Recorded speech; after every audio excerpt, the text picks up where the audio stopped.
Welcome welcome welcome, स्वागत है आप सबका टू द प्यार भरी रस भरी मजेदार से भरी ऐसे 210 की रिवीजन। ऐसे 210 सर क्या कहता है? सबसे पहले तो सर ये वन नहीं आई है, वन नहीं आई है। आई से क्या आई? इंगेजमेंट आई। I for engagement. Sir engagement तो ई से शुरू होता है। मैंने कहा नलायकों वाली बात मत करो, आई से शुरू होता है। यानी आप क्या करोगे सर? हम एग्रीमेंट करेंगे, हम एग्रीमेंट करेंगे यानी agreeing the terms of audit engagement. Very good. अब ये कहता है आप एग्रीमेंट तो ठीक है, एक बात बताओ, जब भी पहली बार एंगेजमेंट होगी, ठीक है, आप उसको एक्सेप्ट, या सेकेंड टाइम एंगेजमेंट होगी तो कंटिन्यू कब करोगे? जब बेसिस होगा, जब कहीं ना कहीं बेसिस होगा, जिस बेसिस पे मुझे एंगेजमेंट करनी है वो बेसिस होगा। सर बेसिस में क्या आता है? बेसिस में आती है दो चीजें सर। क्या? सबसे पहले तो प्री कंडीशन, हमारी कुछ शर्तें हैं, ये शर्तें पूरी करोगे तो ही हम ऑडिट एक्सेप्ट करेंगे। Very good. दूसरी चीज ये कहते हैं कॉमन अंडरस्टैंडिंग होनी चाहिए। ये तो आप भी जानते हो, ये तो जेनजी वाले सारे बच्चे जानते हैं कि अगर आप किसी के साथ एग्रीमेंट कर रहे हो तो क्या होनी चाहिए? Common understanding. Very good. तो प्री कंडीशंस फॉर ऑडिट होनी चाहिए एंड कॉमन अंडरस्टैंडिंग होनी चाहिए between the auditor and management. Sir pre condition क्या थी? सबसे पहले जैसे ही मैंने बोला प्री कंडीशन, यानी पहले ऑडिट के पहले कौन आया? Financial statement. उससे पहले कौन आया? एफआरएफ। हमारा एफआरएफ कैसा हो? एक्सेप्टेबल हो। बस इतनी सी बात ध्यान रखनी है, ठीक है सर। उसके बाद आप मैनेजमेंट के साथ एग्रीमेंट करोगे कि वो एक्नॉलेज करती है, समझती है, वो एक्नॉलेज करती है, वो समझती है। क्या? उसकी रिस्पॉन्सिबिलिटी। जल्दी से उसकी रिस्पॉन्सिबिलिटी बता दो फेज वाइज मैनर में। सबसे पहले तो उसकी रिस्पॉन्सिबिलिटी है फाइनेंशियल स्टेटमेंट बनाना। किसके हिसाब से? As per the FRF. तो that is the preparation of financial statement as per FRF. अब ये जो फाइनेंशियल स्टेटमेंट है, इसमें क्या नहीं होना चाहिए सर? मटीरियल मिसस्टेटमेंट नहीं होनी चाहिए। इसमें कहीं ना कहीं मटीरियल मिसस्टेटमेंट नहीं होनी चाहिए। अब अगर आप चाहते हो मटीरियल मिसस्टेटमेंट ना हो तो कौन से कंट्रोल्स की बात की थी? जल्दी से बता दो, हमने कौन से कंट्रोल्स की बात की थी? सर ये अंदर का मामला है, इंटरनल कंट्रोल्स। जो उनको इंटरनल कंट्रोल्स लगते हैं necessary for the prevention and correction of material misstatement, वो उसको लगा देंगे। अब जब फाइनेंशियल स्टेटमेंट बनके तैयार, किसकी एंट्री होगी? सर हीरो की एंट्री होगी। हीरो कौन है? मैंने कहा ऑडिटर। ऑडिटर को क्या चाहिए? शक्ति कपूर। आओ सर, आओ का क्या मतलब था? All information, additional information, unrestricted access. Come on, all information, additional information plus entity के अंदर। अच्छा, ऐसा नहीं होगा कि एंटिटी के बाहर जो लोग हैं उसके ऊपर भी एक्सेस चाहिए, नहीं, सिर्फ जो लोग एंटिटी के अंदर हैं। हाँ, एंटिटी के इस तरफ उस तरफ नहीं, विद इन द एंटिटी, उनके लिए हमें क्या मिलेगी? Unrestricted access. क्या ये पॉइंट क्लियर है? हाँ sir. Pre condition for audit RTP May 21 done डनाडन डन। अब सर अगला पॉइंट, अगर प्री कंडीशन नहीं है, मतलब तुमने हमारी शर्तें नहीं मानी, क्या हम ऑडिट एक्सेप्ट करेंगे? मैंने कहा बाहर में जाओ, बाहर में जाओ, हम कोई ऑडिट एक्सेप्ट नहीं करेंगे। यानी प्री कंडीशन का क्या मतलब था? एफआरएफ एक्सेप्टेबल नहीं है, मैनेजमेंट एग्रीमेंट करने को तैयार नहीं है, तो इस केस में discuss the matter and don't accept the engagement unless required by law regulation. ऐसा कोई लॉ रेगुलेशन वैसे है नहीं, ठीक है सर। अब बताओ contents of engagement letter. Audit क्या है? ऑडिट क्या है? ऑडिट सर्विस है। तो सबसे पहले आएगा objective and scope, objective and the scope of audit, ठीक है सर। उसके बाद क्या आएगी? वर और वधु की रिस्पॉन्सिबिलिटी। सर वर और वधु क्या था? मैनेजमेंट और ऑडिटर की रिस्पॉन्सिबिलिटी। मैनेजमेंट की रिस्पॉन्सिबिलिटी से हमने क्या पॉइंट कनेक्ट किया था? सर ये फाइनेंशियल स्टेटमेंट बनाता है as per the applicable FRF. तो यहां आ जाएगा आपका एप्लीकेबल एफआरएफ, यहां आ जाएगा आपका एप्लीकेबल एफआरएफ। ओ सही हो गया ना पॉइंट।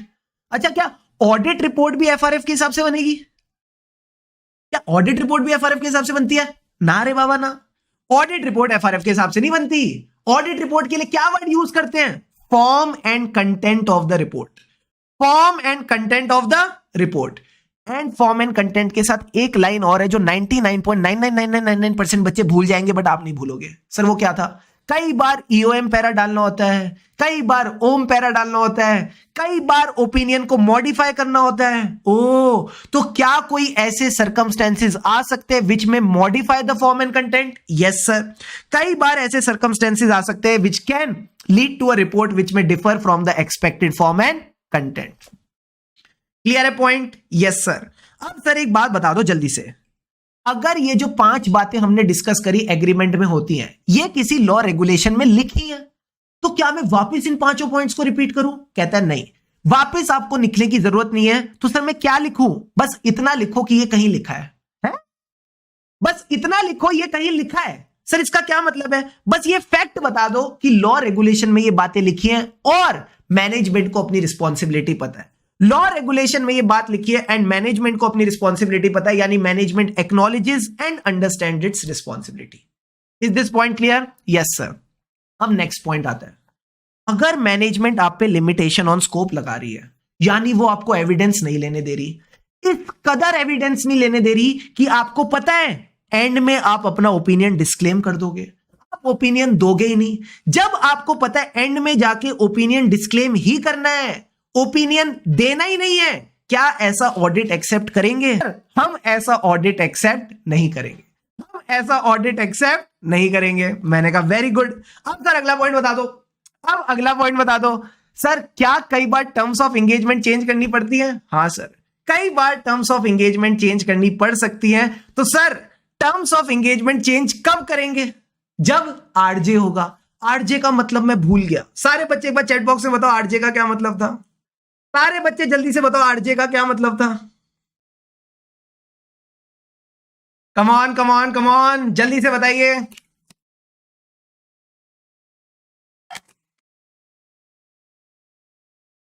आरजे का मतलब है रीजनेबल जस्टिफिकेशन। रेडियो जॉकी नहीं है। गुड मॉर्निंग दोस्तों, रेडियो जॉकी नहीं है। ये क्या है? Reasonable justification. यानी रीजनेबल जस्टिफिकेशन नहीं होगी तो चेंज नहीं करेंगे। 3 तरीके बताओ जब आरजे मिलता है। Sir RCM. आरसीएम का क्या मतलब था? Restriction on the scope imposed by the management और द सर्कमस्टेंसेस। एग्जांपल देके बताओ मैनेजमेंट कैसे रिस्ट्रिक्शन लगा सकता है। मैनेजमेंट कहता है हमारी डेटर के साथ डिस्प्यूट चल रही है, क्योंकि मैनेजमेंट कह रहा है डेटर के साथ डिस्प्यूट चल रहा है तो आप डेटर को कंफर्मेशन नहीं भेज सकते। क्या ये एक रेलिवेंट रीजन है? हाँ सर ये रेलिवेंट रीजन है, कोई दिक्कत नहीं है, एक्सेप्टेड। दूसरा पॉइंट, सर्कमस्टेंसेस। हमारे अकाउंटिंग रिकॉर्ड्स डिस्ट्रॉय हो गए, अब इसमें बेचारा मैनेजमेंट भी क्या करे, ठीक है, एक्सेप्टेड। तो या तो मैनेजमेंट ने इंपोज करी है या सर्कमस्टेंसेस ने। सी का मतलब क्या था? Changes in the circumstances.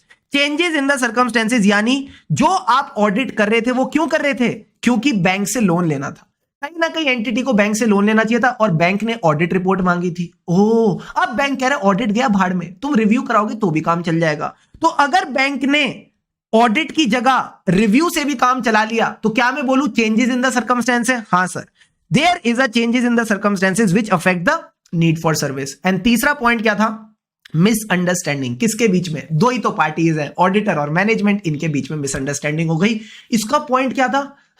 Management कहती अश्योरेंस चाहिए, उनके मन में था लिमिटेड, एज अ ऑडिटर हमें लगा रीजनेबल, तो बेचारी मिसअंडरस्टैंडिंग हो गई। तो ये 3 रीजंस आप इनको रीजनेबल जस्टिफिकेशन मान सकते हो।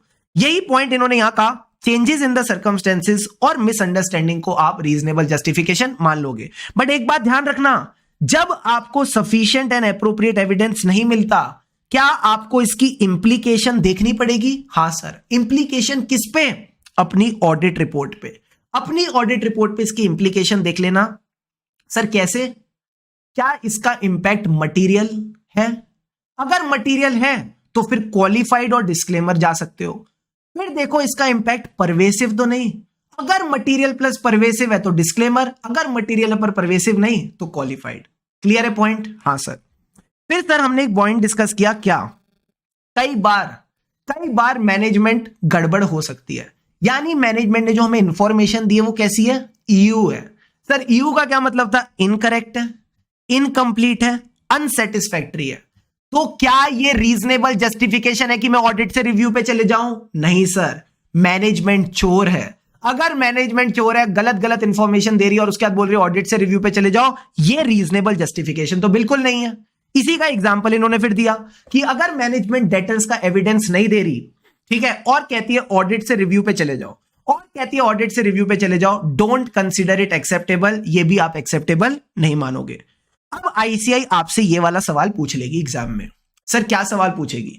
आईसीआई पूछेगी कि आप क्या क्या चीजों का ध्यान रखोगे, क्या क्या चीजों को ध्यान में रखोगे ऑडिट से किसी और एंगेजमेंट पे जाते वक्त। सिंपल रखते हैं, किसी और क्या हो सकती है? कोई रिव्यू हो सकता है या कोई और एंगेजमेंट हो सकती है, ठीक है सर। क्या देखेंगे?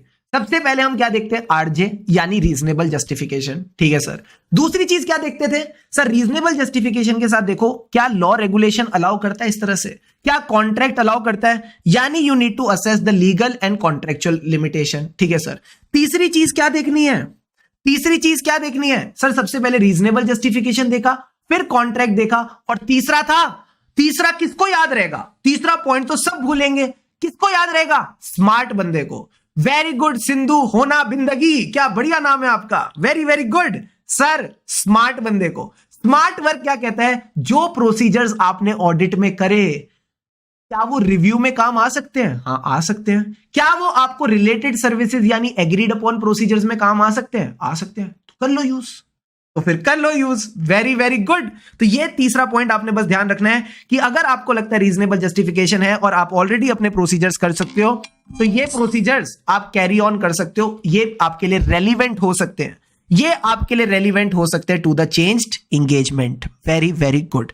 अब इसके बाद जो ये बात दे रखी है, इस पूरी बात का क्या तात्पर्य था, इस पूरी बात का क्या तात्पर्य, जल्दी से बता दो सर। इस पूरी बात का एक ही तात्पर्य है, अगर आप ऑडिट को पीछे छोड़ के किसी नई एंगेजमेंट पे गए हो, तो उस नई एंगेजमेंट की जो रिपोर्ट होगी ना, उसमें पुरानी बात मत करना, उसमें यह मत बोलना मुझे पहले एज ए ऑडिटर बुलाया था फिर मैं नई एंगेजमेंट पे गया हूं। क्यों सर, ऐसा क्यों नहीं करना, बेचारा रीडर कंफ्यूज हो जाएगा, बेचारा रीडर कंफ्यूज हो जाएगा, ये गलत हो जाएगा।